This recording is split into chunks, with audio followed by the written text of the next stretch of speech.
Olá meninos, tudo bom? Devido às nossas condições de isolamento social, nós vamos continuar os nossos conteúdos através das nossas videoaulas. Espero que vocês gostem, é uma coisa nova para mim, para vocês provavelmente não, mas para mim é uma coisa nova. Nós vamos seguir aqui, nós vamos dar continuidade ao que a gente estava estudando. A gente estava no capítulo 3, falando sobre as desigualdades do mundo, né? Vocês já fizeram algumas anotações, eu vou dar uma revisada e retomar de onde a gente parou. Quando a gente fala de desigualdade, galera, a gente está falando de quê?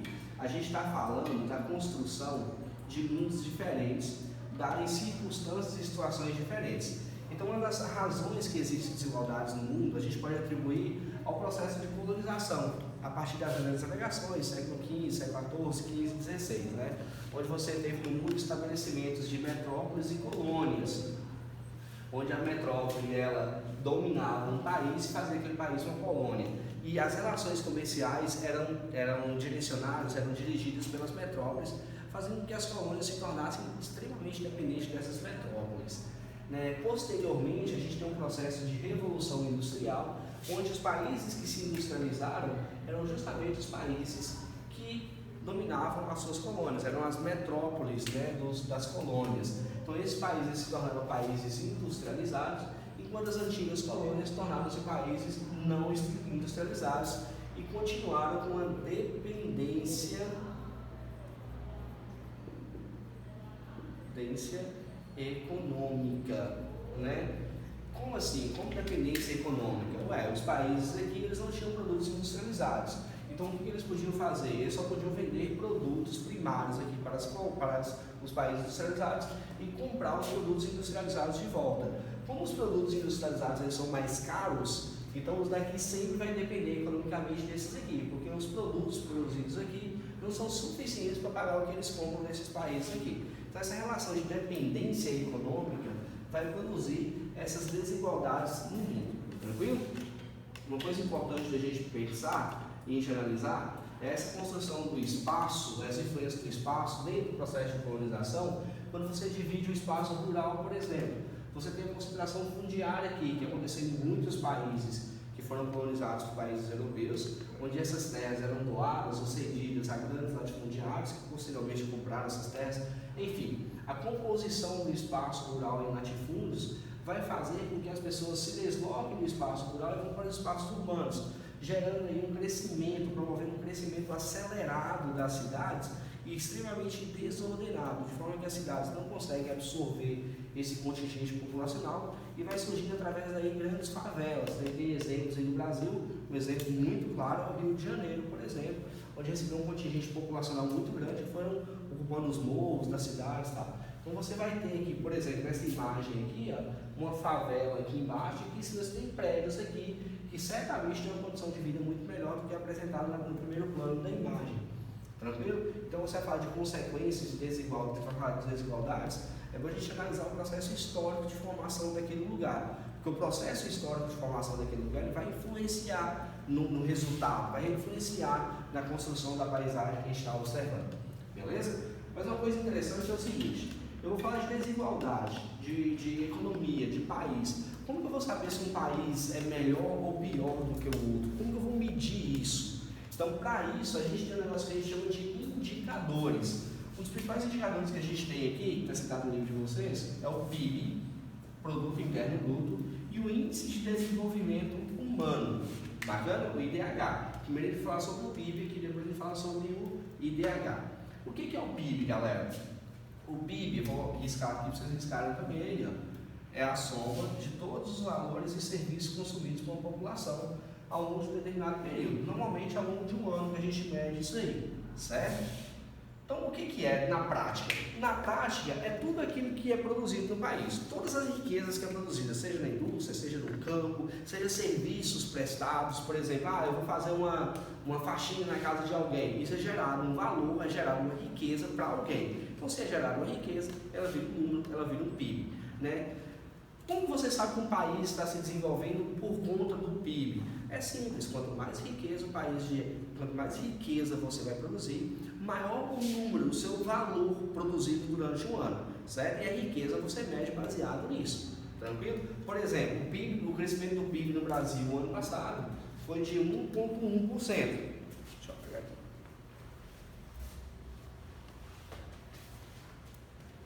No ano passado, o nosso PIB cresceu pouco mais de 1%.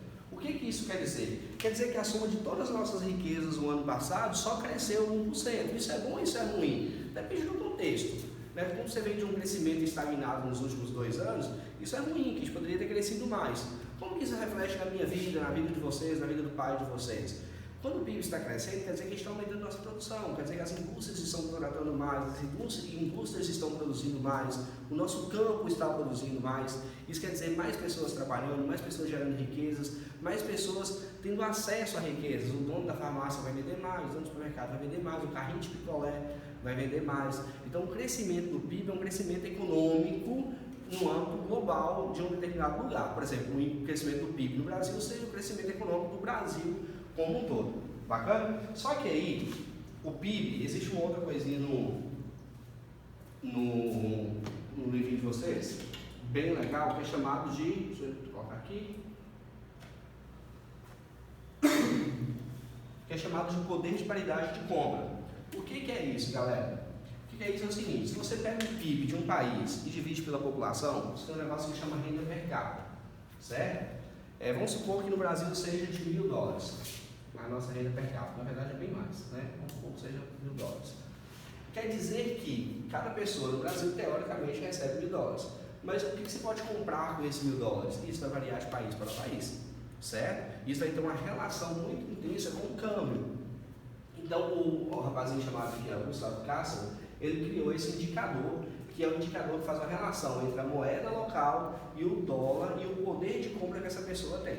Baseado nisso, a gente vai ter aqui o PIB das 10 maiores economias do mundo vinculado ao poder, a paridade do poder de compra. Então, a gente vai ter essa tabelinha aqui, galera. Ó.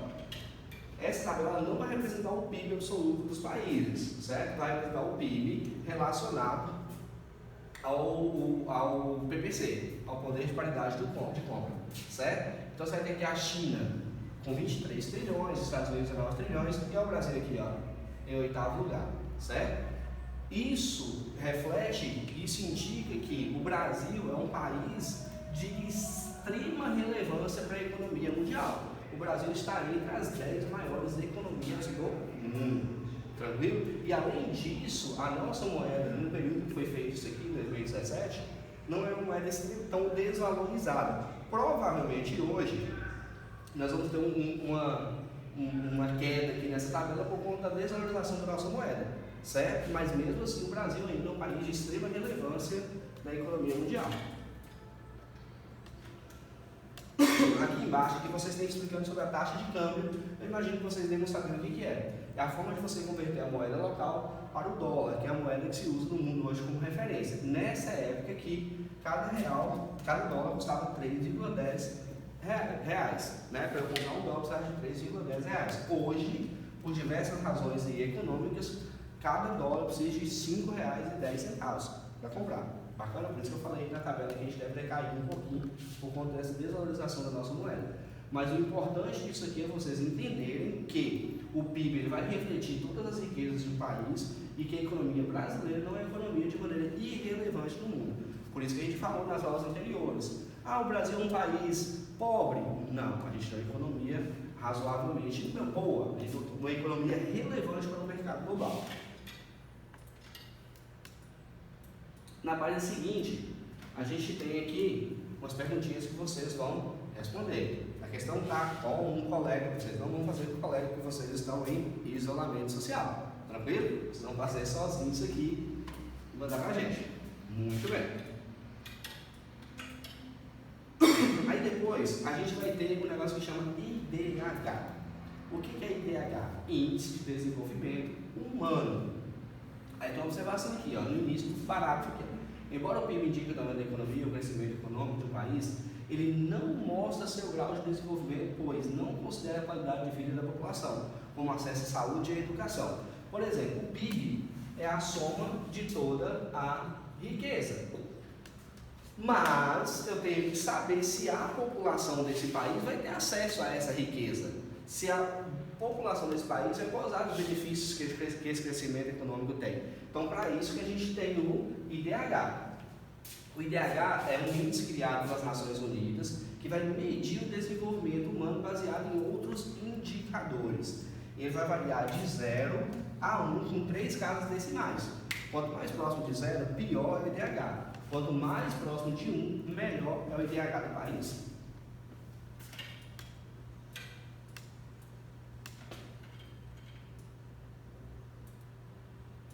Ó, ficou não?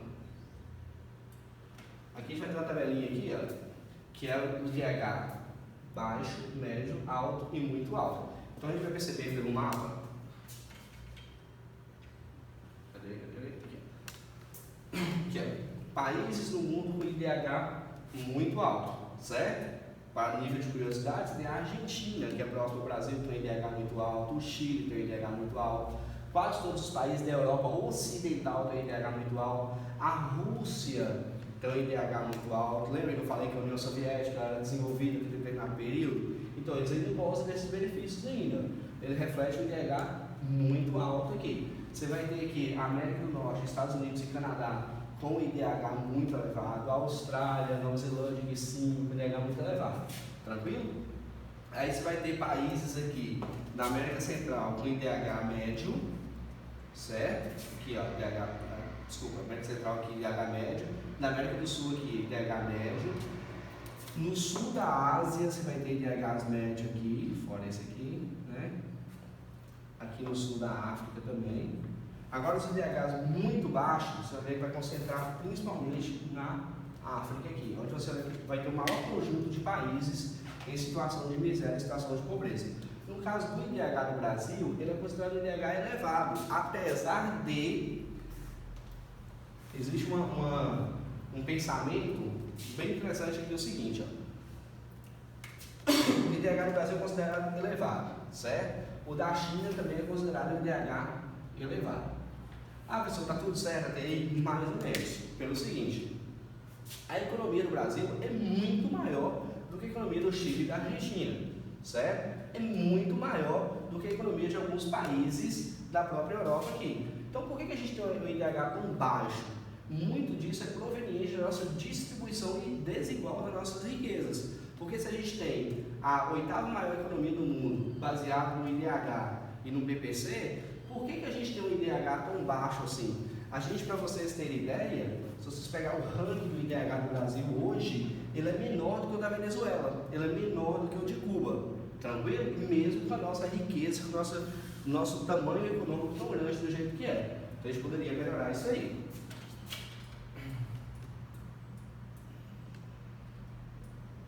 Aí vocês têm 2 perguntinhas aqui, certo? Vocês vão responder aqui, como um país pode ser classificado segundo o seu IDH, então são essas classificações aqui, como o Brasil pode se encaixar nisso aqui, certo? Então vocês vão responder essas perguntinhas aí.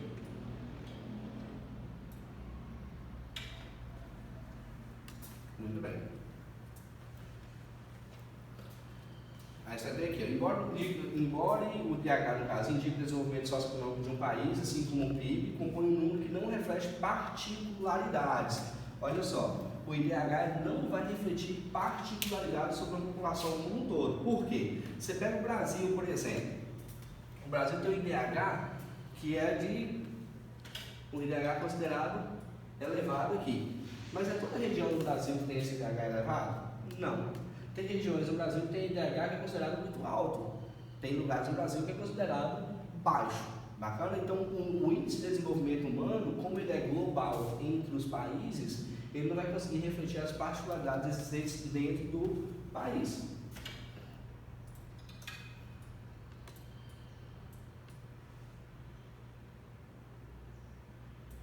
Esse textozinho aqui, ó,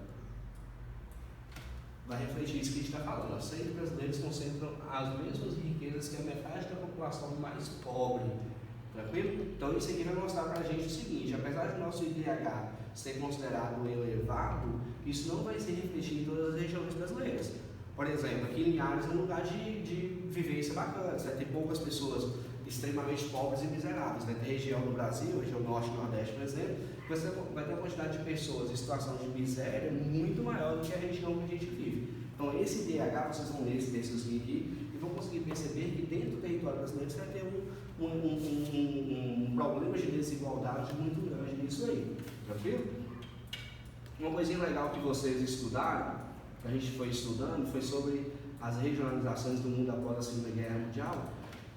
Então, bem depois da Segunda Guerra Mundial, o mundo começa a abrir os olhos para as questões das pobrezas e as desigualdades do mundo, certo? Então, baseado nisso, a ONU, a partir de 2000, ela foi criando Objetivos de Desenvolvimento Sustentável, né? E criou essa agenda de 17 objetivos para que o mundo se tornasse menos desigual. Bacana? Vocês vão dar uma lidazinha nisso aí pra gente?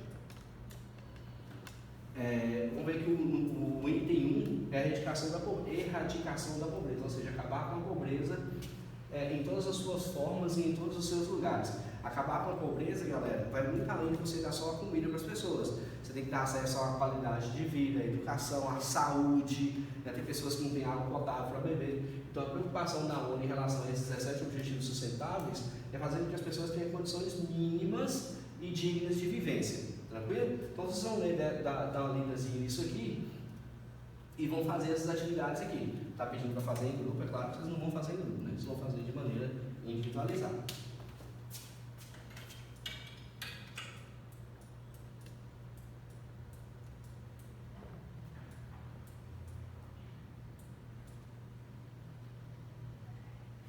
Muito bem.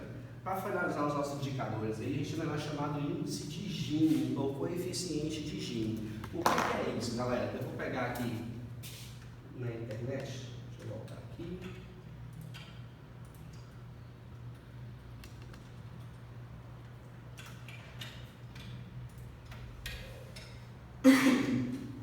Você vai ter um índice criado com a ideia de fazer uma relação entre a distribuição da riqueza das pessoas e uma relação entre a riqueza de um determinado lugar e a distribuição dessa riqueza pelas pessoas, e vai criar uma área aqui, ó. Essa área aqui, que é chamada de que faz o índice para a gente, quanto maior for essa área, maior é a desigualdade no país, maior a desigualdade na distribuição de renda no país. É o contrário do IDH. O IDH, quanto maior, melhor, né? No caso do índice de Gini, quanto maior, pior. Então, quanto maior essa área aqui, maior é a desigualdade da distribuição de renda de determinado lugar. No caso do Brasil, ele ocupa um dos piores lugares do mundo. O Brasil é na posição número 98, se eu não estiver enganado, nessa concentração de renda. Quer dizer que no Brasil tem muita riqueza e essa riqueza é concentrada na mão de poucas pessoas, pouquíssimas pessoas. Então isso é um indicador, o índice de Gini aí. Tranquilo? Muito bem. Estamos finalizando. Dentro desse contexto aí de desigualdades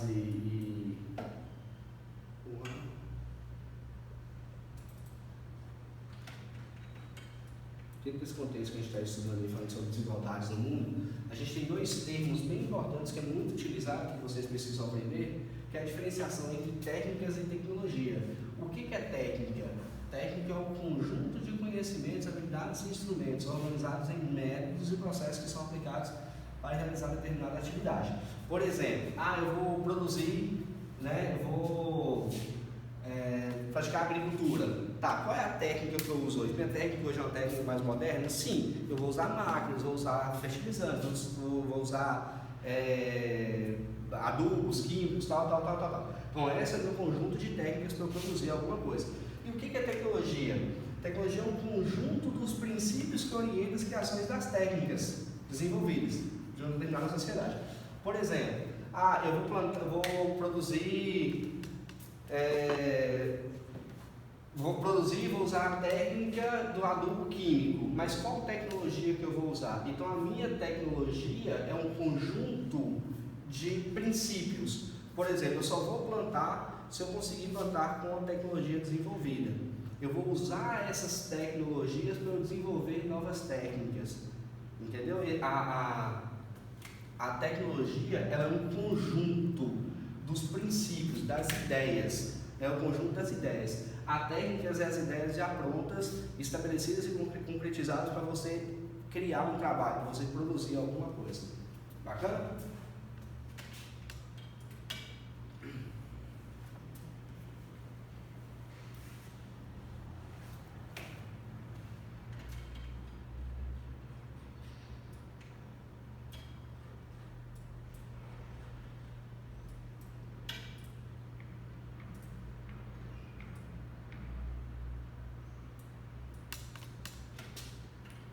Para finalizar, galera, a gente vai ter aqui a questão da tecnologia e as desigualdades promovidas no mundo.